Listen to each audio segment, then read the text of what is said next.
यह चित्र biota orientalis की आंतरिक एवं बाह्य संरचनाओं को दर्शाता है। चित्र में विभिन्न भागों को अक्षरों द्वारा प्रदर्शित किया गया है। चित्र 1 में एक शाखा दिखाई गई है जिसमें छोटी छोटी शाखाएं और उनसे सटी हुइयां मौजूद हैं। बी में परिपक्व नर शंकु मेल कोन का दृश्य है जो बीजाणुओं के परिपक्व होने के बाद खुल जाता है। सी में मादा शंकु फीमेल कोन दिखाया गया है, जबकि डी में मेगास्पोरोफिल पर लगे हुए अंडाणु ओव्यूल दर्शाए गए हैं। ई चित्र में अंडाणु का अनुदैर्ध्य खंड एलएस ऑफ मैच्योर ओव्यूल प्रदर्शित है, जिसमें माइक्रोपाइल बाह्य, मध्य तथा आंतरिक आवरण, स्त्री युग्मकोफाइट और आर्चेगोनियल कॉम्प्लेक्स स्पष्ट रूप से अंकित हैं। एफ और जी में नर स्पोर संरचना दिखाई है, जहां माइक्रोस्पोरोफिल पर माइक्रोस्पोरेंजियम होता है और इसके भीतर बीजाणु जनक कोशिकाएं स्पोर मदर सेल्स उपस्थित रहती हैं। एच में माइक्रोस्पोर टेट्राड 4 सूक्ष्म बीजाणुओं का समूह तथा आई में एक परिपक्व माइक्रोस्पोर का चित्र है, जिसमें एक इंटाइन और नाभिक न्यूक्लियस स्पष्ट दिखाए गए हैं। समग्र रूप से यह चित्र बायोटा की प्रजनन संरचनाओं, अंडाणु एवं बीजाणुओं के विकास की विस्तृत जानकारी प्रदान करता है। बायोटा भारतीय उद्यानों का एक सामान्य सजावटी पौधा क्यूप्रेसेसी का एक मोनोटाइपिक वंश है और इसका प्रतिनिधित्व केवल बी ओरिएंटलिस द्वारा किया जाता है। इसे अक्सर थूजा के साथ भ्रमित किया जाता है और एक बार इसे थूजा की एक प्रजाति के रूप में शामिल किया था। कुछ रूपात्मक विशिष्टताओं के आधार पर एंडलीचर 1847 ने बायोटा को एक सामान्य रैंक दिया और उसी का समर्थन पियर्स 1937 ने लकड़ी की शारीरिक रचना पर अपने अध्ययन के आधार पर किया। बुचोलस 1948 ने भ्रूणता पर अपने अध्ययन के आधार पर और मार्टिन 1950 ने भ्रूण विज्ञान के अपने अध्ययन के आधार पर किया। बायोटा एक सदाबहार वृक्ष है जिसकी जड़ें गहरी पैठ वाली होती हैं और इसकी कई हरी शाखाएं होती हैं। इसके परिपक्व पौधे 10 से 12 मीटर ऊंचे होते हैं। पुरानी शाखाएं चिकनी भूरी छाल से ढकी रहती हैं। युवा पौधों में ऊर्ध्वाधर पार्श्व शाखाएं होती हैं जो बाद की अवस्थाओं में क्षैतिज हो जाती हैं। वयस्क पौधों पर स्थायी पर्णसमूह पत्तियां पाई जाती हैं। पत्तियां एक दूसरे से सटी हुई चित्र 11.51 नुकीली और चरखीदार होती हैं। प्रत्येक पत्ती अपनी 1/3 लंबाई तक तने से जुड़ी रहती है। बायोटा ओरिएंटलिस शारीरिक रूप से युवा तना एक मोटी गोलाकार बाह्य त्वचा, एक सुविकसित वलकुट और संवहनी बंडलों के एक वलय से ढका रहता है जो संयुक्त, संपार्श्विक, खुले और अंतहार्क होते हैं। वलकुट में राल नलिकाएं मौजूद होती हैं। मेडुलरी किरणें चौड़ी होती हैं और जाइलम केवल वाहिनिकाओं ब्रैकेट्स से बना होता है। फ्लोएम में सहचर कोशिकाएं अनुपस्थित होती हैं। मज्जा छोटा होता है। पुराने तने की शारीरिक रचना द्वितीयक वृद्धि दर्शाती है, जिसके वलकुट अत्यधिक सिकुड़ जाता है और मज्जा पूरी तरह से नष्ट हो जाता है। काष्ठ में केवल वाहिनिकाएं ट्रैकीड होती हैं। मज्जा किरणें एक श्रेणीबद्ध होती हैं। आंतरिक रूप से पत्ती में शुष्क पादप लक्षण दिखाई देते हैं। एक पर बाह्य त्वचा घनी वृत्ताकार होती है और इसमें धंसे हुए रंध्र होते हैं। हाइपोडर्मिस एक परतीय होती है और लिग्निफाइड कोशिकाओं से बनी होती है। मध्यशिरा मीसोफिल को पैलिसेड और स्पंजी पैरेन्काइमा में विभेदित किया जाता है। स्पंडेन्काइमा क्षेत्र में रेजिन नलिकाएं मौजूद होती हैं। पटल के केंद्र में एक एकल संपार्श्विक संवहनी बंडल मौजूद होता है। फ्लोएम पृष्ठीय भाग की ओर होता है, जबकि संवहनी बंडल का प्रोटोजाइलम पटल के अधर भाग की ओर होता है। जीव उभयलिंगी होते हैं, अर्थात दोनों प्रकार के शंकु एक ही पौधे पर स्थित होते हैं। हालांकि नर और मादा शंकु चित्र 11.51 ईसा पूर्व आमतौर पर अलग अलग शाखाओं पर विकसित होते हैं। मादा शंकुधारी शाखाएं आमतौर पर नीचे की ओर मुड़ी होती हैं। चित्र 11.51 सी। मादा शंकु लगभग 20 मिमी लंबा और 15 मिमी व्यास वाला, में 3 से 4 जोड़ी चरखीदार मांसल बीजांडधारी शल्क होते हैं, जिनमें से प्रत्येक का सिरा कांटेदार और घुमावदार होता है। प्रत्येक बीजांडधारी शल्क की अधर सतह के आधारीय भाग पर 1 से 3 बीजांड उपस्थित हैं। चित्र 11.51 डी। आमतौर पर प्रत्येक शंकु में बीजांडयुक्त उपजाऊ शल्क केवल 3 ही होते हैं। सबसे ऊपरी और कुछ निचले शल्क वृत्ताकार होते हैं। जीव जंतुओं के मादा शंकु में 10 से 12 तक बीजांड उपस्थित हैं। प्रत्येक बीजांड चित्र 11.51 ई में एक विशाल बीजांडकोश होता है, जो एक अध्यावरण से ढका होता है। ऊपरी भाग में अध्यावरण बीजांडकाय से मुक्त होता है और एक बीजांडकाय बनाता है। बीजांडकाय में 1 या 2 बीजाणुजन्य कोशिकाएं होती हैं, जो विभाजित होकर बीजाणुजन्य ऊतक बनाती हैं। बीजाणुजन्य ऊतक के केंद्र में एक गुरुबीजाणु कोशिका विकसित होती है, जो अपचयनात्मक रूप से विभाजित होकर 3 कोशिकाओं की एक पंक्ति बनाती है। निचली 2 कोशिकाएं गुरुबीजाणुओं का प्रतिनिधित्व करती हैं, जिनमें से केवल चालाजल गुरुबीजाणु ही क्रियाशील रहता है। त्रिकोशीय अवस्था की सबसे कोशिका एक अविभाजित युग्म कोशिका होती है। प्रत्येक नर शंकु लगभग 2.5 से 4 मिमी व्यास का, में 4 से 8 लघुबीजाणुपर्ण होते हैं, जो विपरीत दिशा में व्यवस्थित होते हैं। प्रत्येक लघुबीजाणुपर्ण चित्र 11.5 इफ एक छोटे डंठल पिंड होता है, जिसका आधार थोड़ा चौड़ा और किनारा अंदर की ओर मुड़ा होता है, और इसकी पृष्ठीय सतह पर 3 से 5 लघुबीजाणुधानियां होती हैं। परिपक्व नर शंकुओं में लघुबीजाणुपर्णी अलग हो जाते हैं और लघुबीजाणुधानियां दिखाई देती हैं। चित्र 11.51 बी। यह छवि बायोटा ओरिएंटलिस नामक पौधे के जीवन चक्र के विभिन्न चरणों को दर्शाती है, जिसमें महिला गैमेटोफाइट, फीमेल गैमेटोफाइट और भ्रूण एम्ब्रियो के विकास को विस्तार से दिखाया गया है। छवि में कई भाग ए से एम तक हैं, प्रत्येक एक विशिष्ट चरण को प्रदर्शिता है। एक प्रारंभिक कोशिका संरचना दिखाती है। बी महिला गैमेटोफाइट और स्पंजी ऊतक स्पॉन्गी टिश्यू का विकास।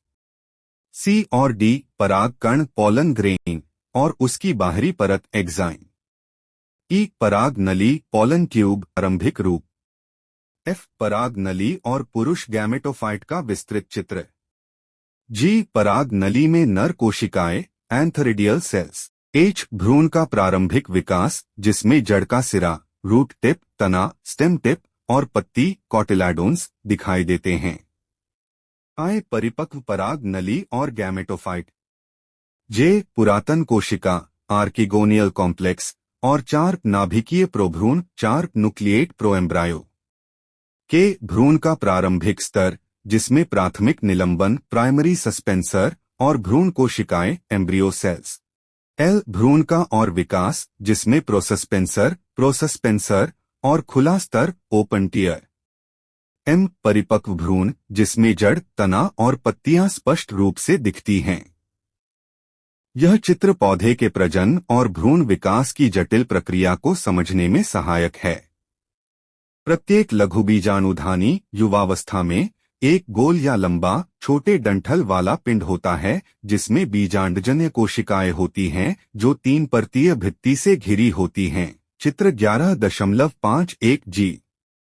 सबसे भीतरी भित्ति परत टेपेटम को दर्शाती है।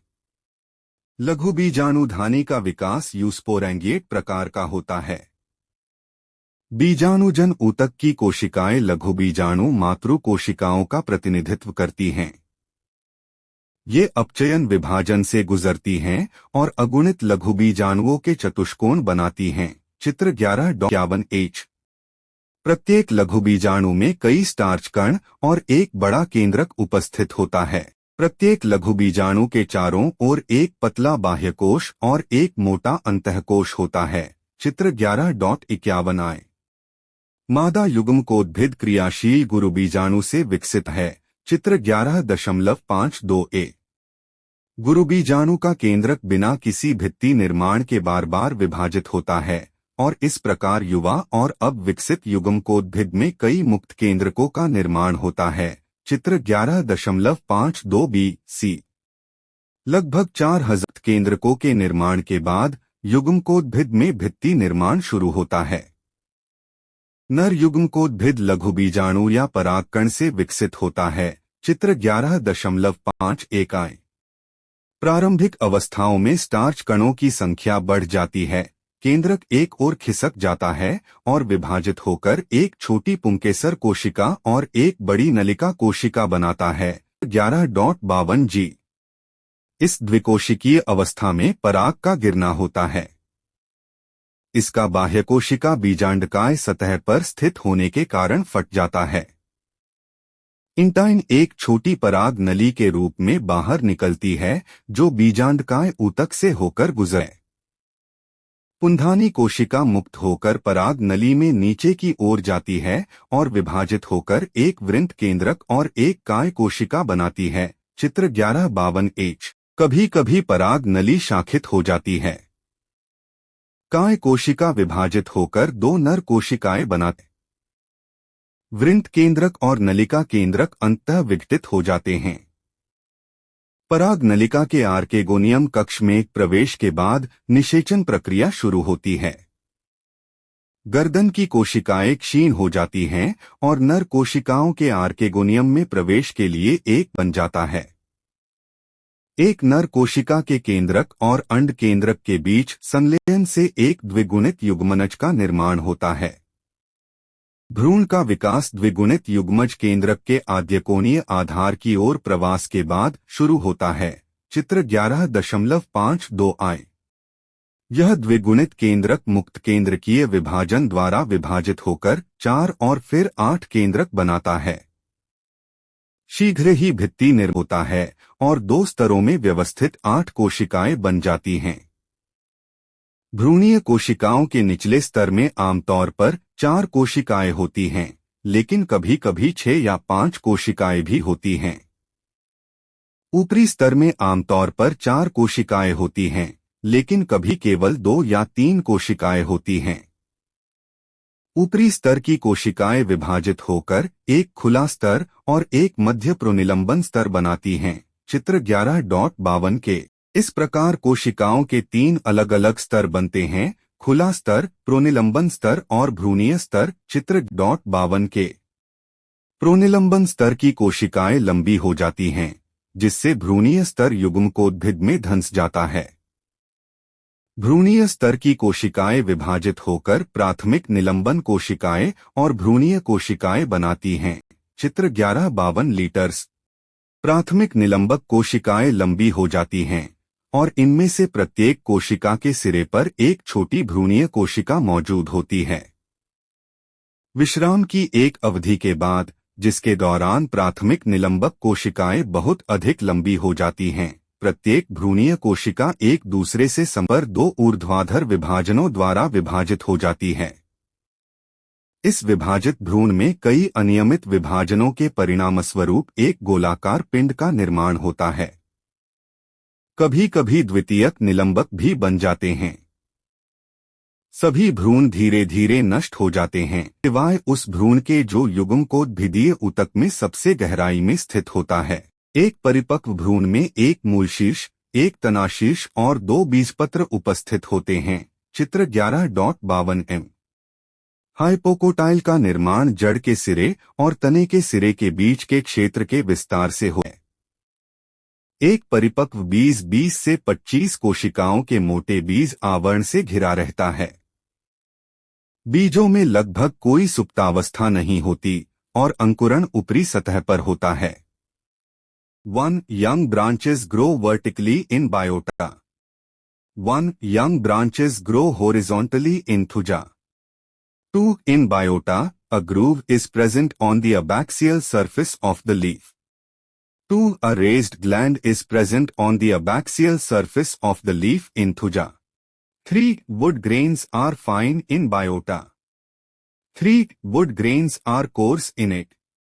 4. Heartwood is dark brown colored in it. 4. In thuja heartwood is reddish. 5. Bark peels off in the form of papery scales in biota. 5. Bark peels off in the form of vertical strips in thuja.